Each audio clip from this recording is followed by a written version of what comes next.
Hello, hello, hello, and welcome to Zipadee Doo Dah Disney, the podcast where we help you make the most of your Disney vacation using tips from experienced people just like you. So sit tight and let's get started. Welcome, welcome, welcome to episode 15 of Zipadee Doo Dah Disney. I'm your host, Eric Frenchman, and this episode is titled Avoiding an Undesirous Disney Vacation Amidst the Coronavirus. That's right. This episode, I'm going to take a look at how I'm planning my future vacations and what my expectations are when Disney World reopens. Here's how this episode is going to roll. First, we're going to take a quick look at my recently canceled April 23rd trip and see what Disney World offered me. Next, we'll take a look at Shanghai Disney. Then we'll look at my expectations in the short and long run. And finally, what my plans are for the future. So sit back, enjoy the show, thanks for listening, and let's go on that ride. Back in February, right before COVID-19 became the problem it is, we decided to do another No Kids Disney Vacation. We did our first one back in September, and you can listen to it on episode 10. But we decided to go back together at the end of April. Yep, I booked a Disney vacation right when we all started learning about COVID-19 in the hopes by the end of April, it would blow over like the flu.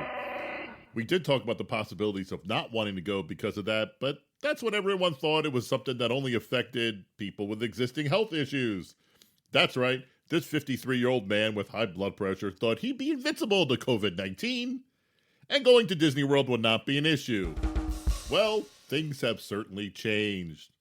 We couldn't get a DVC reservation, of which of course we're a member for many years, but Disney sent offers to annual pass holders, and I got a sweet reservation, a safari view at the Animal Kingdom Lodge.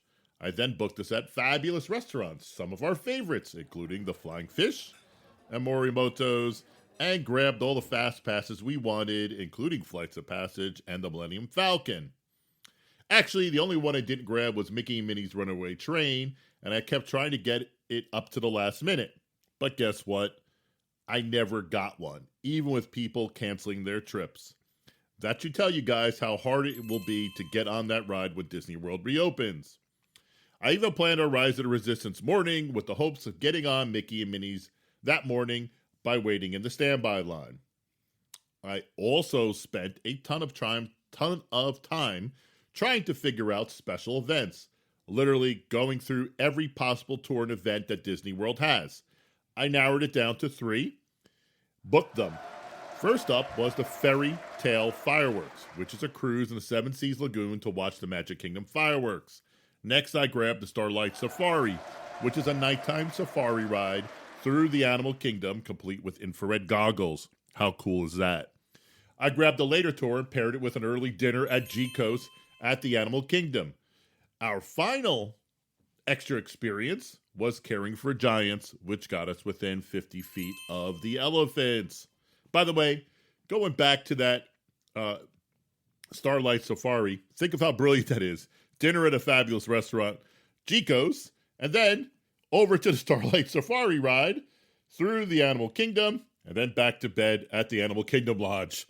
That was genius. Really sorry I didn't get to do that one. Anyway, all of these were extra costs, but I thought they were totally worth it. The only one I missed out on was Up Close with Rhinos, but I kept checking to see if it was available, but alas, it wasn't. I also checked every day for the Runaway Train Fast Passes, but could never get one, even as people started talking about canceling their trips and Disney was canceling trips. Disney World at the time was still operating, so I kept checking, but then things got progressively worse and worse. Heck, even the Fast Passes were getting hard to get for some odd reason. My next checkpoint was when Disney needed the rest of the money for our vacation. Like you, I just put a $200 deposit down, but then I owed a couple $1,000s. Oh, before I forget, I did buy my girlfriend Lisa a park hopper, plus I got the quick service meal plan for both of us. We were booked to the hilt. So between the hotel, the meal plan, park pass, airline tickets, and the special experiences, this trip was into the thousands, and that's before the sit-down meals and shopping. Sadly, Disney announced the park closures at the close of business on March 15th.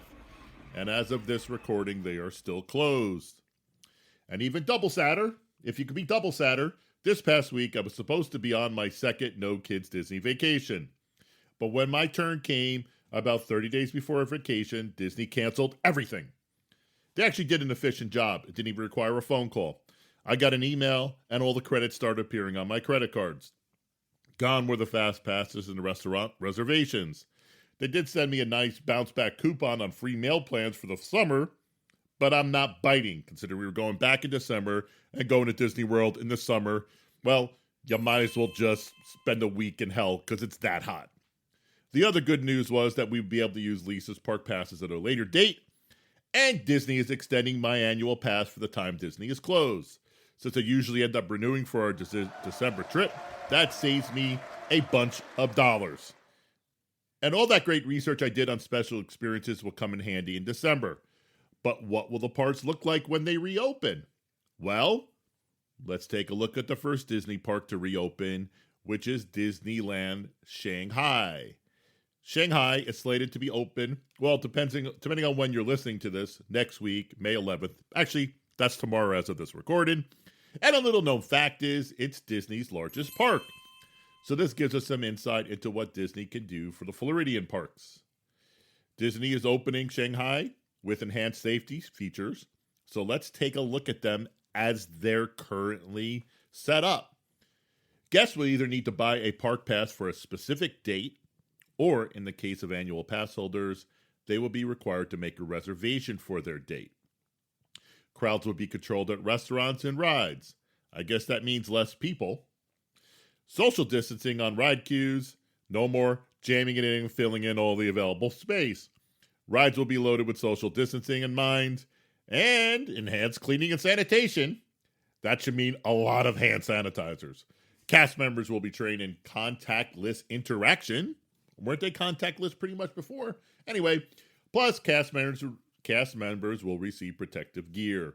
Based on the numbers I saw, I'd estimate about 25% capacity. Shanghai opening is being pitched as a limited capacity park opening. That's all fine and dandy that it's opening, but it doesn't sound like the awesome Disney park experience we're used to. Of course, things have to change, yes, and we probably won't ever be back to normal till we have a vaccine. But is this what we're supposed to expect in Florida when they reopen? I'd say at the start, yes. But what else could we expect? Well, all this is a little early and nobody knows for sure. But I think it's safe to assume that Disney Springs, a.k.a. Downtown Disney for your longtime Disney vacationers, will open first. As I've spoken about before, this is Disney's premier shopping, entertainment, and dining district. And it certainly could get open first in a reduced capacity manner during Florida's early phased opening.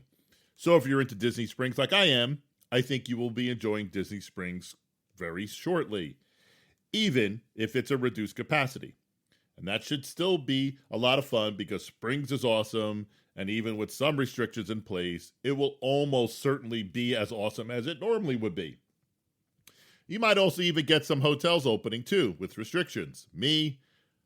I'm not taking a trip down to Florida to go shopping. That's the tail wagging the dog, and the dogs are the parks. Oh, by the way, breaking news. Disney just announced a phased opening on Disney Springs on May 20th. Pretty much the way I described it. I'm a fortune teller, right? So, continuing to use my crystal ball, we can assume that Disney World will open with reduced capacity, social distancing, and some of the other COVID-19 safety practices we are seeing in Shanghai. I saw plenty of other rumors running around on Facebook pages and some of the Disney message boards I'm in. From what I could gather, I guess it's safe to assume 25% capacity. It doesn't necessarily seem that bad, but you'd have to assume reduced cast members and perhaps reduced food.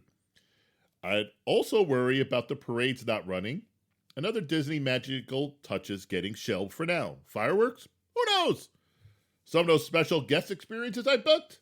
Maybe those don't exist in the short term. I even saw some crazy rumors about Epcot not opening.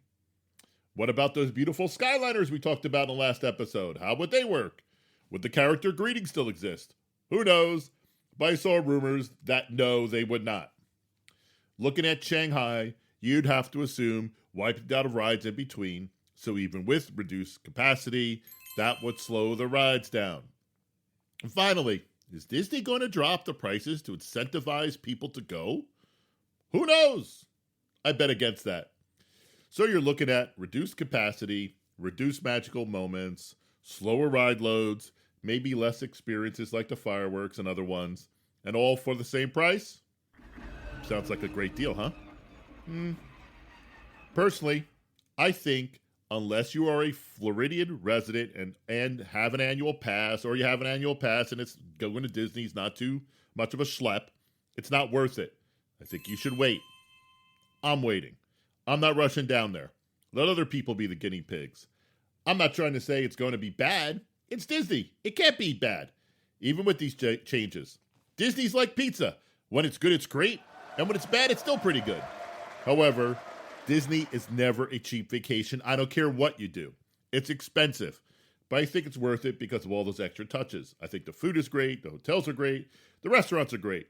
But I don't think it will be worth what you are paying for if they make too many sacrifices to open. However, Disney cuts prices on park admissions and hotels. Perhaps it would be worth giving a try. But if you want my advice, and since you're listening to my podcast, I'm telling you to wait. Wait to see what happens. Wait to see if there's a treatment. Wait to see about vaccines. Wait to see what Disney's really doing and what the guests think. For example, my next trip is December 28th, 2020. There are so many things that can happen by then that I'm super hopeful Disney World will look closer to normal. It will be worth what I'm paying for it. I have my calendar marked for 6 months out so I could book restaurant reservations. You do that too, right? I'm also going to try to get some of my Disney experiences back for this trip. Definitely the fairy tale fireworks for my girlfriend and I. I'd like to either get Caring for Giants or Up Close with Rhinos, and I'm going to try really hard to get up close with rhinos this time. The late night safari sounds fun too, but going from Animal Kingdom to Bay Lake is a bit of a hike without taking a cab. I'll probably end up doing it. Thanks to our recently canceled trips, all 4 of us and our family have airline refunds to use, so that's cool, and airlines are super cheap right now. I think it's time to lock them in, my trip. Plus, with Disney extending my annual pass every day that they're closed, it saves me some money. I'm getting excited as Disney announces more and more updates. My bottom line is, if you're not a Florida resident or a diehard that goes 3 times per year and they're close to the parks, I'd wait. Wait as long as you can until everything gets worked out and Disney brings back all the Disney magical touches that make it an expensive but worth what you pay for it vacation. And that's a wrap for episode 15. You got a quick review of my canceled spring vacation. I reviewed Shanghai Disneyland, the latest announcement on Disney Springs. Plus, I gave you my best guess of what a Phase 1 Disney World opening looks like, and a peek into my strategy for where I'm going next. Sorry it took me so long to get this podcast out. COVID-19, the stay-at-home New Jersey orders didn't have me in a creative mood. But now I'm back. I'm already working on my next pod, which is going to Disney World with Tiny Tots. Thanks for listening, and thanks for going on this ride.